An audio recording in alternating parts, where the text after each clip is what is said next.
This week, Doctor Who aired the last standalone episode of its season before the epic two-part season finale, set against the backdrop of the Interstellar Song Contest, an obvious allusion to the Eurovision Song Contest, making this possibly the most European sentence that anybody has yet uttered on this channel. Although the season was written and filmed more than a year ago, this episode was specifically timed to release the weekend of the real Eurovision Song Contest. So this episode was designed to be sandwiched into the BBC schedule between the contest and the FA Cup final, two of the biggest live-action television events of the year in Britain. In the episode, the concert is hijacked by a villain who plans to use the broadcast to poison the galactic audience of 3 trillion using delta waves, effectively weaponizing live television.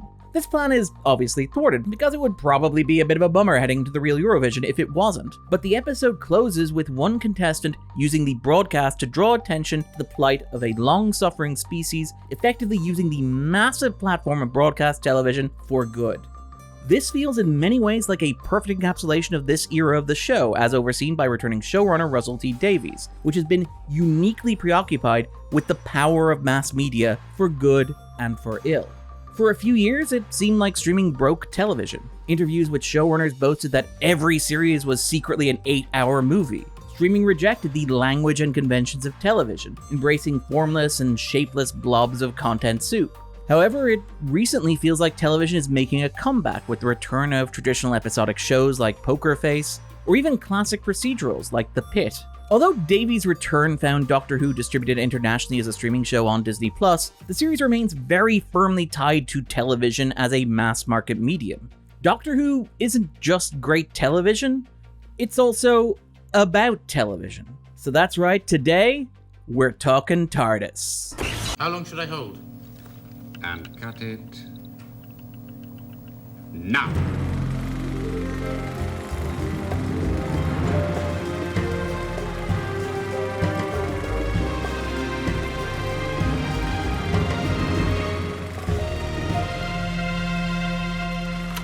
Doctor Who has always been particularly fascinated with television as a medium. The one thing that everybody knows about the TARDIS is that it is bigger on the inside than the outside. What's bigger on the inside? Well, it's bigger on the inside than the outside. Well, Sergeant, aren't you going to say that it's bigger on the inside than it is on the outside?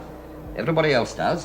While the show has explained this violation of the laws of physics in various ways over the decades, the show's very first episode back in 1963 framed it in terms of television. You say you can't fit an enormous building into one of your smaller sitting rooms? No. But you've discovered television, haven't you? Yes. Then by showing an enormous building on your television screen, you can do what seemed impossible, couldn't you? The TARDIS is, in effect, a television set. The structure of the show is such that it allows the characters to hop between genres each and every week, from historical adventures to science fiction thrillers.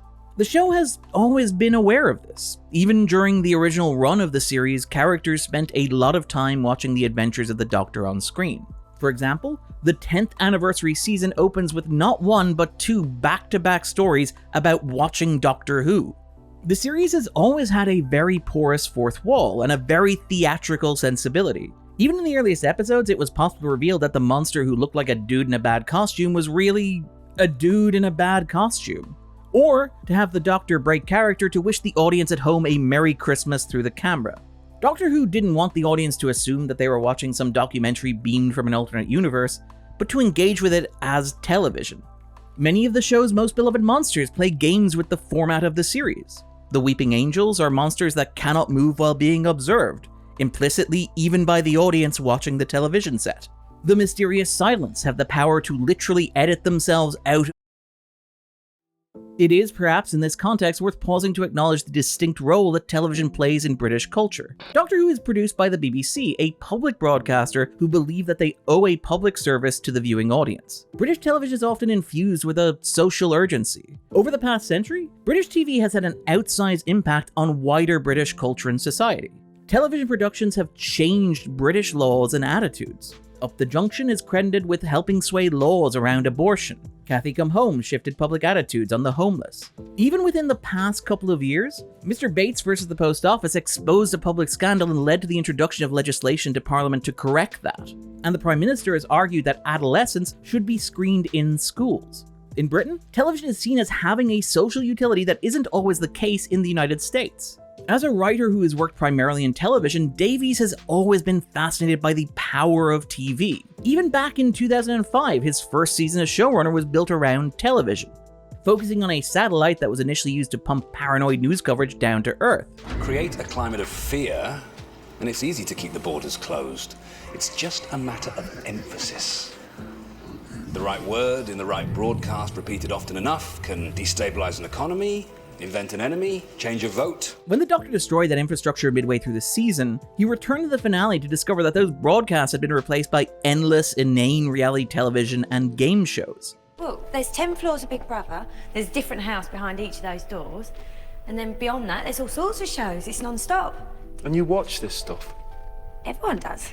That broadcast was being used to subjugate humanity, to fatten them up to prepare them for a hostile alien invasion. To Davies, a veteran television writer whose filmography included socially earnest works like Second Coming, and would later expand to include shows like Years and Years, television was something that could be dangerous if it fell into the wrong hands. Davies returned to the show in late 2023 with 3 60th anniversary specials that were in many ways about the power of television. The first, The Star Beast, is about a cute little alien that worms its way into the family home before revealing itself to be a psychotic and corrosive monster. The second, Wild Blue Yonder, finds the Doctor and his companion confronted by unconvincing imitations of themselves in what feels like a none too subtle jab at the threat to art created by generative artificial intelligence. The aliens in this episode have been driven insane by signals broadcast from our universe. This gets at Davies' choice of title, a jaunting and seemingly upbeat song with more unsettling undercurrents. Donna recalls her grandfather objected to her singing that song as part of the school choir. The idea is that children are impressionable, and that maybe we should be careful about the signals that they process. We sang that in the choir in primary school. We'd have a little concert every Christmas, but Gramps complained. He said you shouldn't be teaching children that. It sounds all jaunty and fun, but it's not. It's the military going to war. It's the third special that makes this theme most explicit. The giggle literally opens with the invention of television. It should be noted that the invention of television is a recurring preoccupation for Davies at this point in his career, to the point that he carries over actor John McKay as John Logie Bard from his miniseries Nolly, a biography of soap opera star Noelle Gordon. The giggle reveals that the villain, the toy maker, imprinted his madness on the young medium of television, using TV to literally drive the world insane. It's a none too subtle commentary on the power of media in general, and television in particular, as a tool that can be used to divide and fragment larger culture, to create a broader psychosis. Davies understands the power of public broadcasting. He's clearly also very anxious about the potential death of the industry. He has spoken quite openly of his concerns about attempts in the United Kingdom to privatize public broadcasters like Channel 4 and the BBC. In 10 years' time, everything we understand the BBC to be will be gone. At the same time, Davies is operating in a climate where the British press has become increasingly right-wing. This media environment is pumping hate directly into people's homes. Davies has spoken quite openly about the threat that the BBC faces from the right-wing press and the state of the industry. Davies' most recent work on Doctor Who demonstrates an anxiety about the power of television and the ways in which it can be used and abused as a mass-market medium.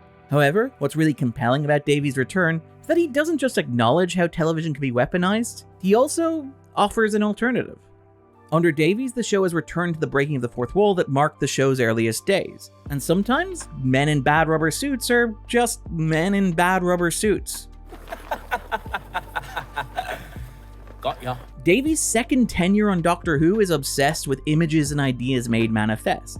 The finale of his first season as returned showrunner finds the Doctor and his companion walking inside a VHS image, the static becoming snow. The image of the TARDIS becomes a TARDIS. To jump forward to the current season, in Lux, the Doctor finds himself facing a living cartoon, and at one point, he literally pushes through the television set into the audience's living room. In Lucky Day, the Doctor finds himself confronting an embittered fan who casually quotes The Last Jedi, and who also complains about the quality of the show's special effects. What is this? Did you come back to say you forgive me? Are you here to Save my soul? There is a very interesting moment in The Well, an episode that finds the Doctor confronting a creature from more than a decade earlier. This creature attaches itself to the back of its victim, a deaf woman named Alice, and it kills the person standing directly behind it. In a metafictional twist, the creature needs a third party in order to act. The person behind the creature must be behind them relative to an outside observer. The creature can only manifest through observation. The Doctor's description of the creature only makes sense from the perspective of a third party. In other words, it needs an audience. Crucially though, The Well argues that to turn one's back on a vulnerable person is a death sentence. When the characters turn their backs on Alice, preventing her from reading their lips or their signing, they cut her out of the conversation. This is in its own way as much a death sentence as anything involving the creature on Alice's back. This idea comes back in the Interstellar Song Contest, when the plight of the Hellions is suppressed and obscured, their perspective erased. Images have power, but the erasure of images also has power. Davies has talked openly about this, about how the erasure of transgender individuals from queer narratives is effectively a death sentence. Seriously, we do have a government which treats the BBC with contempt. Actually, we have a government which is like warding off the BBC with one hand while wanking off Rupert Murdoch with the other. It's notable that Davies is producing Doctor Who with Disney, a company that has been cutting these diverse perspectives from its narratives, erasing the existence of these people, and turning its back on marginalized communities. Davies' Doctor Who feels like a counter-argument, and has made a conscious effort to welcome and include people who have often felt excluded from these spaces, to the point that it has finally made the TARDIS wheelchair accessible. Doctor Who has always understood the power of the image and television as a medium. In his second tenure as showrunner, Davies has truly embraced it. Davies argues that television is not just a mirror, it can be a window. It has the power to not just reflect reality, but to distort and warp it, to conjure worlds and narratives into being. This power can be used to stoke division, to victimize, and to erase the suffering of others. Or it can be used to foreground characters and stories that are often obscured. In other words, under Davies, television can be used to heal. Did somebody call for a doctor? I've been Darren Mooney, and this was The Backdrop. What's up, Doc? So, hey, fun fact, this was an episode about, the immediacy of television as an art form, and that was actually kind of reflected in the editing of this episode itself. When I recorded the voiceover for this, I didn't know that the episode was actually going to air between the FA Cup final and Eurovision. It was entirely possible that the FA Cup final would go into penalties, and that would squeeze the time slot before Eurovision, making it impossible for the episode to air, meaning that it will release exclusively on iPlayer. Davies himself was aware of this risk going into the season, describing it as the sexiest fucking risk. That said, while the episode did air in the intended time slot, Gatwa dropped out as jury spokesperson at the last possible minute, meaning that reference is entirely out. But hey, you win some, you lose some.